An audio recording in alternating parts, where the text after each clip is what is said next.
पालनपुर नाम का एक खुशनुमा गांव था। वहाँ के लोग बड़े ही काबिल और पढ़े लिखे थे। प्रेमलाल अपनी पत्नी और बच्चों के साथ पालनपुर में रहता था। बाकी गांव वालों की तरह वो मेहनती और काबिल नहीं था। गांव का कोई कोना नहीं बचा था जहां प्रेमलाल ने उधार न मांगी हो। इसलिए गांव वालों ने उसका नाम प्रेमलाल से उधारी लाल रख दिया था। उसकी पत्नी माधुरी भी उसके उधार लेने से बहुत परेशान थी। अजी कहाँ गए? मैं कब से आपको आवाज लगा रही हूँ। हाँ भाग्यवान आया। अरे मैं हमेशा तुम्हारे साथ ही तो हूँ। आपके यहाँ साथ रहने से कुछ नहीं होगा। आपको जाकर बाहर काम भी करना पड़ेगा। और वैसे भी पूरा गांव उधारी के ताने मार मार के हमारा जीना हराम कर रखा है। अरे अब क्या हो गया? पूरा गांव तो खामखा हमारे परिवार के पीछे पड़ा हुआ है। गांव में अगर पत्ता भी गिर जाए तो सबको लगता है उसके पीछे मेरा ही हाथ है। इतना कहकर उधारी लाल घर से बाहर चला गया और बाजार जाकर उसने घर का राशन लेने का सोचा। बाजार जाते वक्त उधारी लाल को जमींदार और महाजन उसे देखकर, अरे जमींदार साहब, वो देखिए उधारी लाल अब नजर आया है।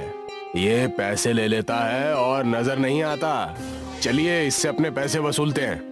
अरे भाई हाँ सही कह रहे हो। उधारी लाल ने मुझसे अभी 4 दिन पहले ही 2000 रुपए लिए और कह रहा था कि रात को दे दूंगा, और 4 दिन हो गए हैं, ना पैसे दिए और ना नजर आया। अरे दामोदर भैया, जल्दी से मुझे महीने भर का राशन दे दो। ये लो सामान की पर्ची, और हाँ मेरे हिसाब में इसका सारा बिल लिख लेना, ठीक है? अरे कैसा हिसाब? तुमने पिछले 4 महीने से कोई हिसाब नहीं किया। मेरी दुकान में बोर्ड लगा है और बोर्ड पर लिखा है आज नकद कल उधार, लेकिन तुमने तो इस बोर्ड का गलत मतलब समझ लिया है। इस पे ये नहीं लिखा कि हमेशा उधार दो और नकद ना लो। या तो तुमने मुझे बहुत बड़ा दानवीर समझ लिया है, और या तो तुम मेरे ससुराल से आए हो जो मैं तुम्हें उधार में दे दूं। हाँ? अरे मैंने आपको 6 महीने पहले ही पूरे पैसे दिए थे और अब आप फिर से पैसा मांग रहे हैं। 6 महीने पहले तो ऐसे बोल रहा है जैसे कल की बात है। चुपचाप पैसे फेंको और तमाशा देखो। मैं तंग आ गया हूँ तुमसे। आज मैं कुछ सामान नहीं दूंगा तुम्हें। अरे दामोदर भैया, एक बार मेरी पगार आ जाने दो। मैं तुम्हारे पैसे ऐसे दे दूंगा, ऐसे बस पलक झपकते ही तुम्हारे पैसे दे दूंगा। हैं? क्या कहा तुमने? पगार? अरे ये कैसी अमृतवाणी तुम्हारे मुंह से निकल गई? पगार? और तुम जैसे बेरोजगार और उधारखोर इंसान को कौन काम पर रख रहा है? हाँ? जरा मुझे भी तो बताओ। मैं जाकर उसके चरण धोकर पीऊंगा। और तभी वहाँ जमींदार और महाजन आ जाते हैं। अरे देखो, आज चांद आखिरकार निकल ही आया। बड़ी खरीदारी हो रही है, क्या बात है? उधारी लाल, अब किस बेचारे ने तुम्हें उधार दे दिया? अरे दूसरों की बातें छोड़ो, हमें तो ऐसा लग रहा है कि दामोदर ने ही उधारी दे दी है। अरे जी नहीं जमींदार साहब, मैंने कोई उधारी नहीं दी और ना ही मैं दूंगा। जमींदार और महाजन ने उधारी लाल को बहुत ताने मारे और वो दुकान से बिना सामान लिए ही चला गया। तभी उसी वक्त गांव से एक ज्योतिष आ रहे होते हैं। उधारी लाल उन्हें देखकर उनकी ओर बढ़ जाता है। ज्योतिष को देखते ही उधारी लाल उनसे पूछने लगता है, ज्योतिष जी, बड़े दिनों बाद आपका गांव में आना हुआ। आप इतने दिनों तक कहाँ थे? उधारी लाल, तुम यहाँ? वो सब ठीक है, लेकिन मैं कोई उधार नहीं देने वाला। अरे मैं उधार मांगने नहीं, मैं तो बस ये चाहता हूँ कि आप मेरा हाथ देख लें और मुझे बताइए कि इन सारी समस्याओं का हल कब और कैसे होगा। समस्या का हल तो मिल जाएगा, लेकिन तुम्हें पता है ना कि बिना कुछ दक्षिणा लिए मैं हाथ नहीं देखता। आप इसकी कोई तरकीब बताइए, मैं तुरंत आपको दक्षिणा दे दूंगा। और ज्योतिष जी उधारी लाल का हाथ देखकर तुरंत उसकी समस्या का समाधान बता देते हैं। उधारी लाल, अब तुम समझ लो कि तुम्हारा समय अच्छा आने वाला है। बस तुम्हें अच्छी लगन और निष्ठा से कुछ दिन मेहनत करनी है, बस। हुजूर, ऐसा क्या करना होगा मुझे? सबसे पहले जाकर तुम झूठ बोलकर उधार लेना छोड़ दो, और जिनसे भी उधार लिया है तुम उनसे जाकर माफी मांगो और अच्छे आदमी बनकर दिखाओ। और अपनी मेहनत के पैसों से पूरे गांव को अपने दम पर दावत देकर दिखाओ। अच्छा, ठीक है ज्योतिष जी, मैं ऐसा ही करूंगा। चलो लाओ मेरी दक्षिणा। मैंने आज तक किसी का उधार नहीं चुकाया, लेकिन मैं आपका उधार जरूर चुकाऊंगा। आपको जरूर आपकी दक्षिणा मिलेगी। अरे मैं दुनिया को उल्लू बनाता हूँ, ये उधारी लाल तो मेरा ही उल्लू सीधा कर गया। उधारी लाल ज्योतिष जी की बात सुनकर वहाँ से चला जाता है और घर जाकर अपने बच्चों और पत्नी से ये सारी बातें बताता है। कोई बात नहीं जी, आपको अपनी गलती का एहसास हो गया, यही बहुत है। आप जाके गांव वालों से माफी मांग लीजिए। उधारी लाल पूरे गांव में जाकर सबसे माफी मांगता है और उनके पैसे उन्हें वापस देने का वादा करता है। जमींदार और महाजन इस बात से दुखी थे। उन्होंने उधारी लाल के सामने एक शर्त रखी। देखो, माफी और वादे से कुछ नहीं होगा। जब तक तुम हमारे पूरे पैसे वापस ना कर दो और पूरे गांव को दावत ना करवा दो, हम गांव वाले तुम्हें माफ नहीं करेंगे। उधारी लाल शर्त सुनकर संकट में पड़ जाता है और ज्योतिष जी के पास समस्या लेकर पहुंच जाता है। ज्योतिष जी उधारी लाल को चिंतित देखकर उससे पूछते हैं, क्या हुआ उधारी लाल? अब मुझे किस तरह से लूटने आए हो? मेरा मतलब है कि किस चीज की उधारी लेने आए हो? क्यों परेशान हो? क्या बाधा आ गई? हाँ? और उधारी लाल ज्योतिष जी को अपनी सारी समस्या बता देता है और उनसे इस समस्या का हल मांगता है। देखो उधारी लाल, मैं तुम्हें उधार तो नहीं दूंगा, लेकिन मैं तुम्हें अपने साथ रखकर तुम्हारी एक मदद जरूर करूंगा। तुम यहाँ रोज आकर मेरे कामों में मेरा हाथ बटाओ, तो मैं तुम्हें महीने की 10,000 रुपए तनख्वाह दूंगा। ठीक है जी हुजूर, मुझे मंजूर है। मैं कभी उधारी नहीं लूंगा और आपके यहाँ काम भी करूंगा और सबका उधार चुका दूंगा, पक्का। इसी तरह उधारी लाल ज्योतिष जी के साथ काम करके गांव वालों के कर्जे चुकाकर सबको दावत देता है और अपने परिवार के साथ खुशहाल जिंदगी जीता है। खरगपुर नाम के गांव में एक अनाथ आश्रम था। उस अनाथ आश्रम में प्रदीप अपने 4 अनाथ बच्चों के साथ रहता था। प्रदीप बचपन से ही अनाथ आश्रम में रहने की वजह से अकेला था। उसका परिवार बस ये 4 बच्चे ही थे। चारों बच्चे तरह तरह के थे। कोई बहुत चालाक था तो कोई बहुत बेवकूफ, कोई बहुत आलसी था तो कोई बहुत मेहनती। सब मिलकर आश्रम में रहते थे और अपना अपना जीवन व्यतीत करते थे। आश्रम दान और लोगों की दया की वजह से चल रहा था। प्रदीप बच्चों की सेवा के कारण कोई दूसरा काम नहीं कर पाता। एक दिन एक 4 साल का बच्चा प्रदीप को रास्ते पर भीख मांगता हुआ दिखा। प्रदीप उस बच्चे को आश्रम ले आया। 4 साल के सिद्धार्थ को जब आश्रम के दूसरे बच्चे यानी अमन, परम, प्रेरणा और अनामिका ने देखा तो वो बहुत खुश हो गए। उन बच्चों में सबसे बड़ी थी अनामिका, जो समझदार थी। प्रदीप काका, अब हमें एक और बच्चे सिद्धार्थ की पढ़ाई और उसके परवरिश के बारे में सोचना होगा। लगता है मुझे कुछ काम करना होगा, क्योंकि लोगों का अब दान धर्म से विश्वास उठ चुका है। हमें ही कुछ न कुछ करना होगा। अनामिका बेटा, मैं सोच रहा हूँ कि मैं कुछ दिनों के लिए शहर चला जाऊँ। अगर आप चले जाएंगे तो आश्रम को संभालेगा कौन? अनामिका के इतना कहते ही वहाँ पर परम और प्रेरणा झगड़ते हुए आ गए। दे दे, ये मेरा ब्रेड है, इसे मैंने संभाल के रखा था। तुमने इसे संभाल के नहीं, चुरा के रखा था। ये मेरा ही है, कल रात इसे मैंने बचा कर रखा था। चुप हो जाओ तुम दोनों, रोज रोज झगड़ा करना अच्छी बात नहीं है। अगर ऐसे ही झगड़ते रहोगे तो तुम दोनों को आज रात का खाना नहीं मिलेगा। लेकिन दीदी, परम ने मेरा ब्रेड ले लिया। मैं तुम्हें दूसरा पूरा नया वाला खरीद कर ला कर दूंगी। अब चुप हो जाओ। और दीदी, आप मुझे नहीं देंगी? सारी बातें खत्म हो ही रही थी कि वहाँ पर सिद्धार्थ आ गया। सिद्धार्थ को देखते ही, ये लो छोटे उस्ताद, ये मैंने तुम्हारे लिए बचा के रखा है। थैंक यू भैया। प्रदीप ने सारे बच्चों को शांत किया और उन्हें खाना खाने के लिए कहा। तभी वहाँ अमन आया। प्रदीप अंकल, 2 दिन बाद क्रिसमस है ना, सांता क्लॉज हमें क्या गिफ्ट देंगे? सैंटा क्लॉज उन बच्चों को ही गिफ्ट देते हैं जो बुरे काम नहीं करता, जो बच्चे शरारत नहीं करते, जो बच्चे अपनी पढ़ाई और अपना होमवर्क सही समय पर करते हैं, उन्हें गिफ्ट मिलता है। और तुम सब मस्तीखोर हो, तुम्हें कोई गिफ्ट नहीं मिलेगा। लेकिन मैं पिछले कुछ दिनों से कोई मस्ती और गलत काम नहीं कर रहा।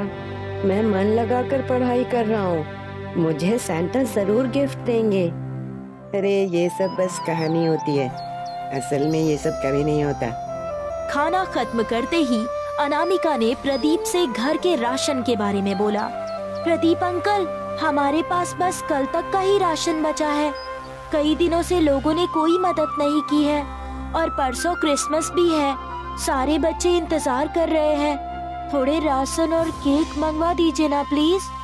अरे हाँ, तुम इसकी चिंता मत करो, मैं इसका कोई उपाय निकालता हूँ। प्रदीप घर से निकल जाता है।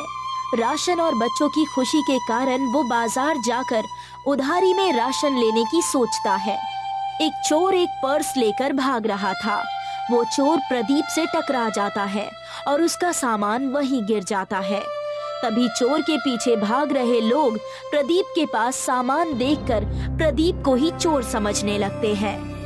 प्रदीप को चोर समझकर लोगों ने प्रदीप को पुलिस के हवाले कर दिया। नहीं, मुझे छोड़ दो, मैं बेकसूर हूँ। मेरे बच्चे घर पर मेरा इंतजार कर रहे हैं, मुझे जाने दो। प्रदीप को पुलिस स्टेशन ले जाकर बंद करा दिया। दूसरी तरफ बच्चे प्रदीप का इंतजार करने लगे। प्रदीप के देर रात घर से न होने के कारण सिद्धार्थ रोने लगा। पापा को बुला दो, मुझे उनसे मिलना है। पापा आपके लिए केक लाने गए हैं ना, वो आते ही होंगे। अनामिका ने जैसे तैसे सिद्धार्थ को खाना खिलाकर सुला दिया और परम को आश्रम में सिद्धार्थ का ध्यान रखने के लिए कहा और खुद अमन और प्रेरणा के साथ प्रदीप को ढूंढने के लिए चली गई। दीदी, आपको क्या लगता है इतनी देर तक प्रदीप अंकल कहाँ होंगे? कहीं कुछ गड़बड़ तो नहीं हो गई? मुझे लगता है इसी मार्केट में होंगे। राशन लेने घर से यही के लिए निकले थे प्रदीप अंकल। परम और सिद्धार्थ सांता क्लॉज का इंतजार करने लगे थे। क्रिसमस जो आ गया था। हे सांता, प्लीज कम। मेरी फैमिली मुझे फिर से मिल जाए। पापा और मेरी पूरी फैमिली घर आ जाए। सिद्धार्थ की प्रेयर सुनकर सांता क्लॉज वहाँ पर आ जाते हैं। आप असली के सांता हो? मुझे तो यकीन ही नहीं हो रहा है। मैं कहीं सपना तो नहीं देख रहा। मैं असली सांता हूँ। तुम्हारा परिवार बस आता ही होगा। उन्हें मैं दावत देने आया हूँ। अनामिका, प्रेरणा और अमन ने तय किया कि पुलिस स्टेशन जाकर प्रदीप के लापता होने की कंप्लेंट दर्ज कराएंगे। वहाँ जाकर अनामिका और बच्चों ने देखा प्रदीप वहीं जेल में बंद है। प्रदीप अंकल, आप यहाँ? क्या तुम इस चोर को जानती हो? ये चोर नहीं है, ये हमारे अंकल है। हम इन्हीं के आश्रम में रहते हैं। तो इसका मतलब तुम सच कह रहे थे। हमें माफ करना और तुम अब जा सकते हो। बच्चे और आश्रम की बात सुनकर पुलिस ने प्रदीप को छोड़ दिया। सारे निराश होकर घर आ गए और वहाँ आकर देखा तो सारे लोग चौंक गए। पूरा घर लाइट और गुब्बारों से सजा हुआ था। सिद्धार्थ और परम ने नए कपड़े पहने हुए थे। आने में थोड़ी देर कर दी आप लोगों ने। ये लीजिए, ये रही आपकी दावत और कुछ सामान, पूरे साल भर का राशन और सारे बच्चों के गिफ्ट्स भी। हमें तो यकीन ही नहीं हो रहा है। Thank you Santa. अब मैं कभी मस्ती नहीं करूँगा। सच्चा बच्चा बनकर आपका अगले साल भी इंतजार करूँगा। वाओ, इतने सारे gift. Thank you Santa Claus. चलो बच्चों, अब दूसरे बच्चे मेरा इंतजार कर रहे हैं। मुझे उनके पास जाना है। सांता अपनी हिरन की सवारी लेकर चले गए। पूरे परिवार ने जमकर दावत की और बच्चे आश्रम में खुशी खुशी रहने लगे। सेठ गिरधारी लाल की कंजूसी पूरे गांव में मशहूर थी। राधा, आज तुम आधा घंटा देरी से आई थी। तुम्हारे 10 घंटे की दिहाड़ी है 100 रुपए, पर तुम आधा घंटा लेट आई थी। इसलिए तुम्हारी दिहाड़ी हुई 95 रुपए। ठीक है। मैं हिसाब किताब में एकदम पक्का हूँ। कल से समय पर आ जाना, समझी? जी मालिक। सेठ गिरधारी लाल दूसरों के साथ ही नहीं बल्कि अपने खुद के परिवार के साथ भी कंजूस था। इस बार मैंने 2 बोरी चावल बोले हैं, आप किराने वाले को पैसे दे देना। अरे बाबा, 2 बोरी चावल? इतने सारे अनाज का हम क्या करेंगे? अरे इस महीने मेरे दोनों भाई आने वाले हैं, अब वो जवान है, खाना तो खाएंगे ही ना। सत्यानाश! अरे मैं हूँ कि मर मर के पैसे जमा कर रहा हूँ और तुम उसे लुटा रही हो। क्या जरूरत है तुम्हारे दोनों भाइयों को यहाँ आने की? वो उनके कॉलेज की छुट्टी है, कई सालों से मुझसे मिले भी नहीं, तो मैंने बोला कि दोनों आ जाओ। अरे बददिमाग औरत, तू खुद चली जाती ना अपने मायके कुछ दिनों के लिए। ये तो मैंने सोचा ही नहीं। अरे तो सोच, तू मायके जाएगी तो भाइयों के साथ माँ बाप बहनों सभी से मिल लेगी।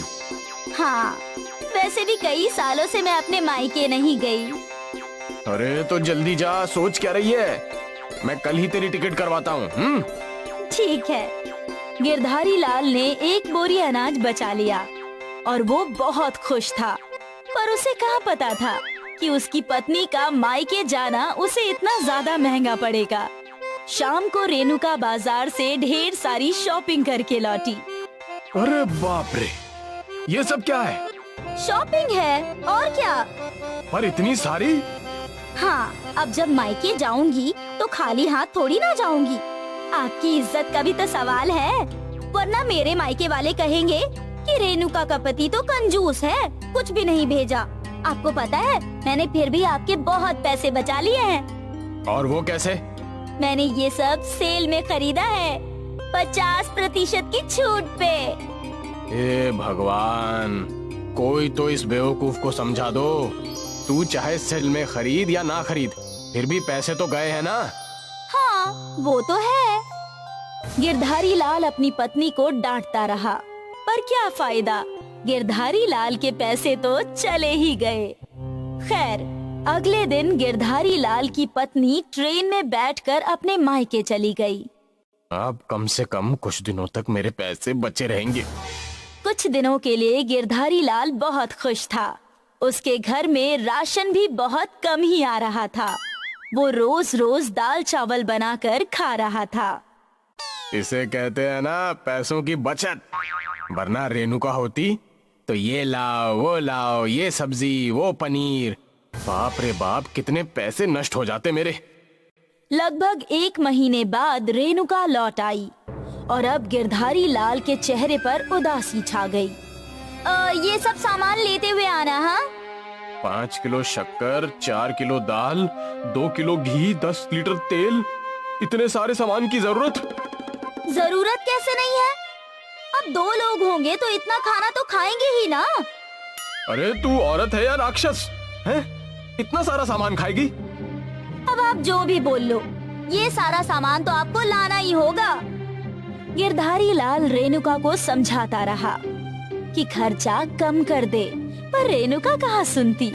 वो अपने पति के कंजूसी से वाकिफ थी। फिर एक दिन रेणुका की तबीयत खराब हो गई। उसे हॉस्पिटल ले जाया गया। मुबारक हो, आपके घर में एक नया मेहमान आने वाला है। अरे मुझे कोई मेहमान नहीं चाहिए।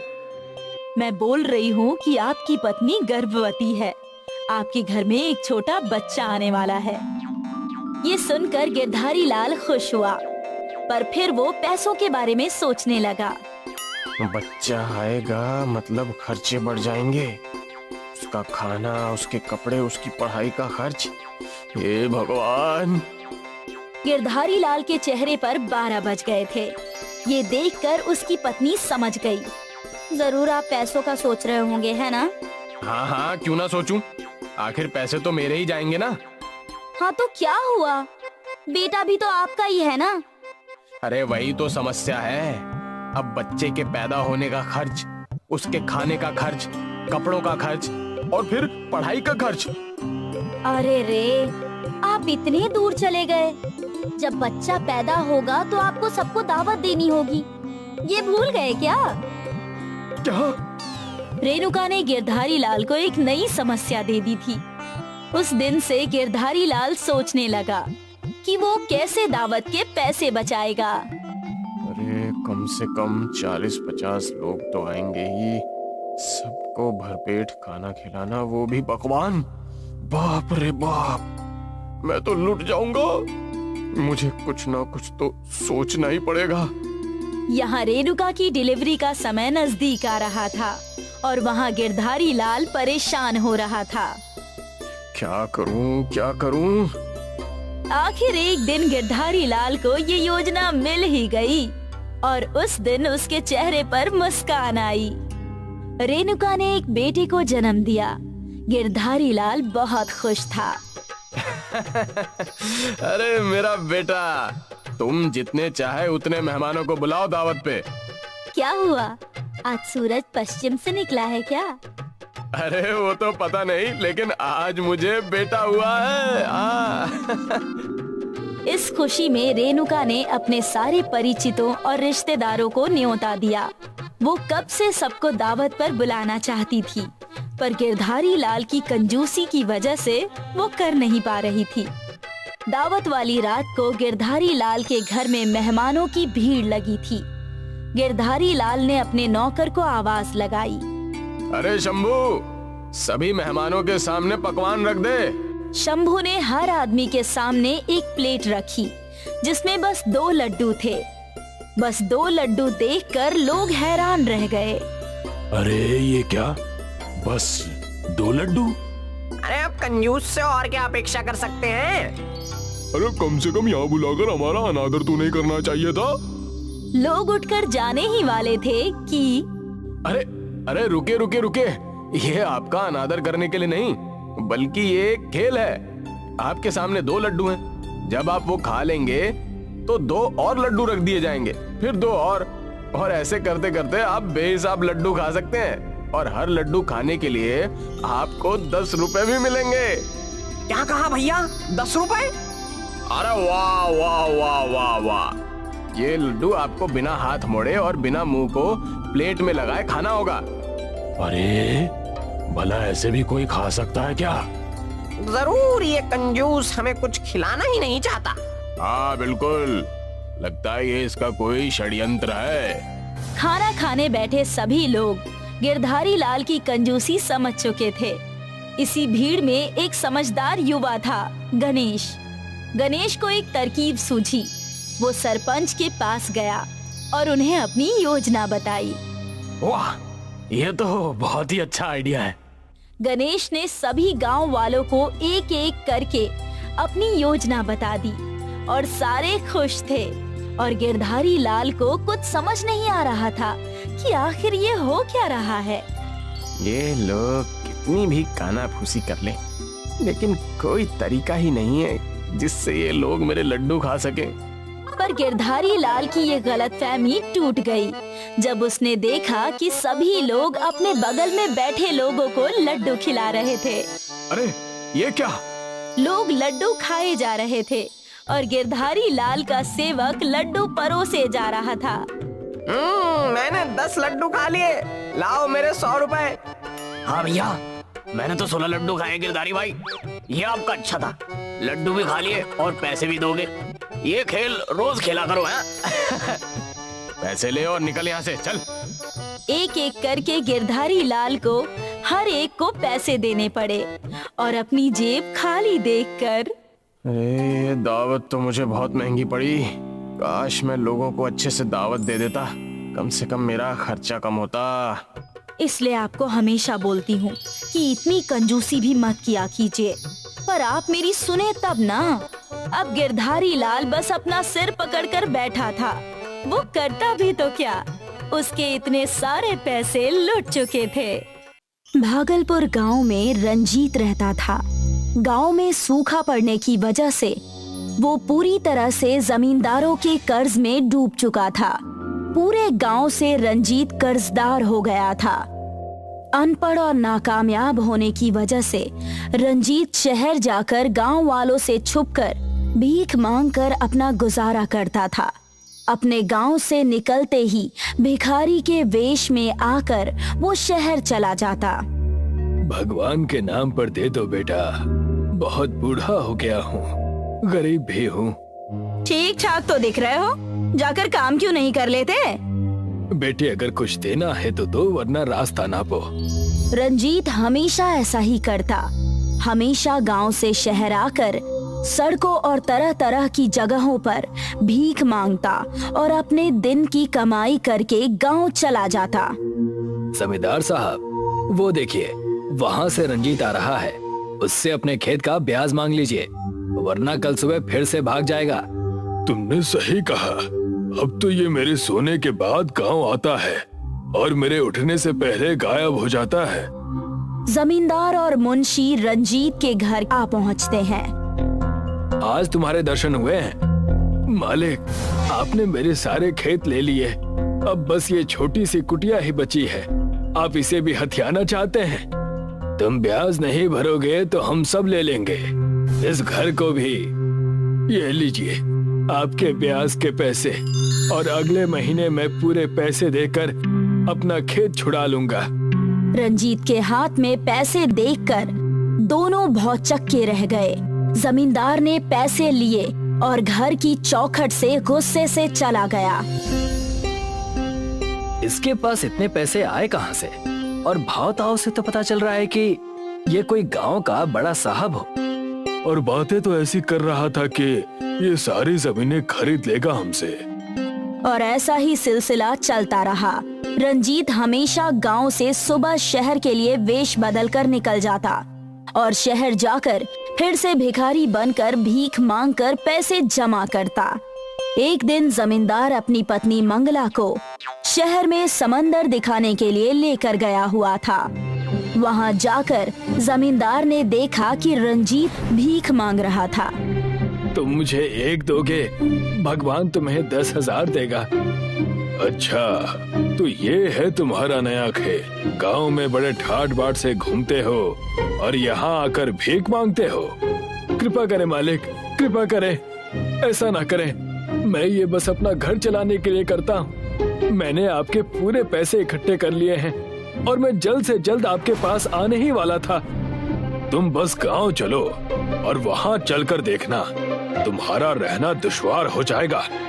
जमींदार और मुंशी ने मिलकर पूरे गांव वालों को ये बात बता दी। रंजीत जहाँ कहीं भी जाता, लोग उसे भिखारी कहकर शर्मिंदा करते। अरे वो देखो, गांव के सबसे बड़े भिखारी गांव में आ रहे हैं। हाँ हाँ, जल्दी से जेब से चिल्लर निकालो, इन्हें भीख भी तो देनी है हमें। पूरे गांव से रंजीत अपने भिखारी होने के ताने सुन सुनकर थक हार कर परेशान होकर भागलपुर गांव छोड़कर चला जाता है। उस जमींदार ने मेरी जमीन ले ली, मेरा घर ले लिया, मेरा सब कुछ खत्म हो गया। भगवान ने अनाथ भेजा था, आज इस उम्र में भी मैं अकेला ही हूँ। इस जीवन में रोने से अच्छा है कि मैं ये जीवन ही त्याग दूं। रंजीत ऊंचे पहाड़ पर चढ़कर गहरी सोच में पड़ा ही था। वहाँ पर एक तपस्वी साधु तपस्या में लीन थे और उनकी आँख खुल गई। उन्होंने देखा कि रंजीत उस पहाड़ की चोटी पर खड़ा है। तुम बहुत परेशान लग रहे हो बालक, क्या समस्या है? और यहाँ इस चोटी पर सालों से कोई नहीं आया, तुम यहाँ क्यों आए हो? मैं क्या बताऊं, मेरी जिंदगी यहाँ पहाड़ से, इस खाई से भी ज्यादा गहरी और बेकार है। रंजीत अपनी सारी बातें उस तपस्वी साधु को बताता है। मेरी तपस्या भंग करने का मैं तुम्हें दंड भी दे सकता हूँ, लेकिन तुम्हारी परेशानी बहुत जटिल है, इसलिए मेरे पास तुम्हारे लिए एक बेहतरीन उपाय है। तपस्वी साधु ने अपने कमंडल से पानी का जल निकालकर रंजीत के ऊपर छिड़क दिया। रंजीत ने जैसे ही आंखें बंद की, रंजीत के ऊपर एक बड़ी सी रोशनी आ गई और रंजीत अपने भिखारी के वेश में आ गया। ये आप क्या कर रहे हैं और मैं इस भेष में कैसे आ गया? मैंने तुम्हें आशीर्वाद दिया है, तुम जब भी इस भेष में कुछ भी भिक्षा लोगे, वो भिक्षा 4 गुना ज्यादा हो जाएगी। लेकिन सिर्फ इस भेस में रहने पर ही, और इसकी शुरुआत मैं करता हूँ। आप क्या करने वाले हैं गुरुजी? मैं ये सोने के सिक्के तुम्हें भिक्षा में दे रहा हूँ। बहुत कम ऐसे होते हैं जिन्हें साधु भिक्षा देते हैं। मैं इसे तुम्हें आशीर्वाद के तौर पर दे रहा हूँ। मैं इसे एक सपना समझूं या क्या समझूं? ये मेरे साथ भगवान ने कैसा खेल खेला है, मुझे कुछ समझ में नहीं आ रहा। जैसे ही तपस्वी साधु ने एक सोने का सिक्का दिया, रंजीत के भिखारी के वेश में होने के कारण वो सिक्का 4 गुना ज्यादा हो गया। रंजीत की आंखें उन सिक्कों को देखकर हैरान हो गई। रंजीत ने उन सिक्कों को शहर जाकर एक जौहरी की दुकान पर बेच दिया और सारे पैसे लेकर गांव के पास वाली जमीन में एक बड़ा सा घर बनवाया। ठेकेदार साहब, मेरा ये घर बहुत बड़ा बनवाना। मुझे मेरे भागलपुर गांव वासियों को इस जमीन पर दावत देनी है। जो आदमी सड़कों पर भीख मांगता था, आज वो इस तरह का कैसे हो गया? समय का खेल है बस। तुम सिर्फ अच्छे से बड़ा सा घर बनवा दो, बाकी काम मुझ पर छोड़ दो। बड़ा सा घर बनाकर रंजीत भागलपुर गांव वालों से अपने बेइज्जती का बदला लेना चाहता था। रंजीत को जो भी शहर में भीख देता, तपस्वी साधु के कृपा से वो 4 गुना ज्यादा हो जाता। देखते ही देखते रंजीत भिखारी से अमीर बन गया। लेकिन रंजीत का सारा व्यवहार भिखारी जैसा ही था। उसने अपने बड़े से घर में एक बड़ी सी दावत रखी और उसने जमींदार, मुंशी और सारे गांव वालों को बुलाया।